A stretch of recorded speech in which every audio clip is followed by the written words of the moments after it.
आज आपण या ठिकाणी सार्वजनिक आरोग्य विभागामध्ये होणाऱ्या भरती संदर्भामध्ये अपडेट घेऊन आलेले आहोत।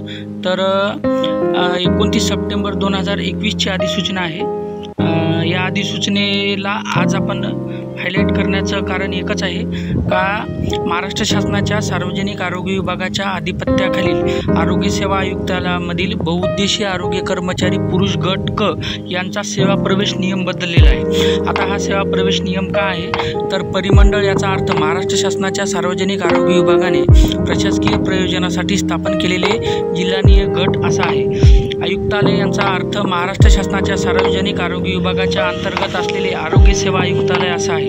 विभाग यांचा अर्थ महाराष्ट्र शासनाचा सार्वजनिक आरोग्य विभाग असा आहे। शासन याचा अर्थ महाराष्ट्र शासन असा आहे। उच्च माध्यमिक शालांत प्रमाणपत्र परीक्षा याचा अर्थ माध्यमिक आणि उच्च माध्यमिक शिक्षण मंडळाने अधिनियमन 1965 अन्वये गठीत केलेल्या विभागीय मंडळाद्वारे आयोजित केलेली उच्च माध्यमिक शालांत प्रमाणपत्र परीक्षा असा आहे। त्यात शासनाने त्यांच्या समतुल्य असल्याचे घोषित केलेले इतर कोणत्याही परीक्षेचा समावेश होतो। निवड समिती याचा अर्थ शासनाच्या सेवेतील गट क आणि गट ड पदावरील सरळ सेवा भरती करता उमेदवारांची निवड करण्याच्या प्रयोजनार्थ शासनाने वेळोवेळी गठीत केलेली आहे। आता पहा, एक लक्षामध्ये घ्या, सार्वजनिक आरोग्य विभागाच्या आधिपत्याखाली आरोग्य सेवक आयुक्तालयातील नियमित क्षेत्र कर्मचारी या पदावरील 3 वर्षे इतकी नियमित सेवा असणाऱ्या पोटी नियम खंड ख च्या खंड 2 व 3 मध्ये विहित केलेल्या अर्थादान करणाऱ्या व्यक्तीमधून योग्यतेच्या अधीन राहून सेवा ज्येष्ठतेच्या आधारावर योग्य व्यक्तीची पदोन्नती करण्यात येईल किंवा मग ते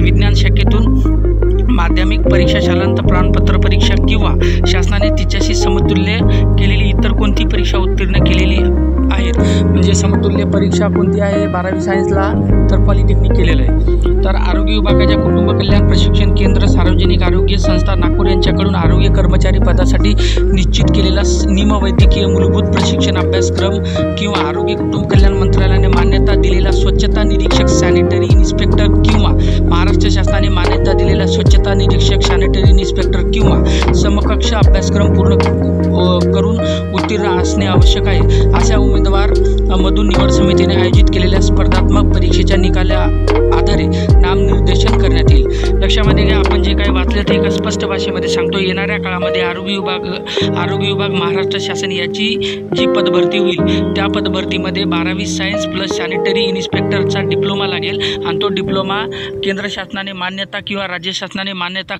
कृत केलेल्या संस्थेमधून असणे गरजेचं आहे किंवा मग नागपूर येथील जे आरोग्यसेवक निवड झाल्यानंतर जे प्रशिक्षण होते त्या प्रशिक्षण संस्थेमधून 1 वर्षाचा डिप्लोमा केलेला हा सुद्धा व्यक्ती त्याला पात्र राहील। त्याच्यानंतर आरोग्यसेवक बरोबर आरोग्य सहाय्यकसाठी BSc प्लस सॅनिटरी इन्स्पेक्टर म्हणजे स्वच्छता निरीक्षकचा डिप्लोमा किंवा नागपूरच्या प्रशिक्षण संस्थेने घेतलेला 1 वर्षाचा मूलभूत अभ्यासक्रम। त्याच्यानंतर आरोग्य पर्यवेक्षक याच्यासाठी सुद्धा स्वच्छता निरीक्षक BSc कोणतीही त्याच्यामध्ये नागपूरच्या आरोग्य संस्थेने 1 वर्षाचा मूलभूत प्रशिक्षण घेतलेला मुद्दा असेल। ठीक आहे, अशा पद्धतीने हे आरोग्य सेवकचे येणाऱ्या काळामध्ये जर भरती झाली आरोग्य विभागाची तर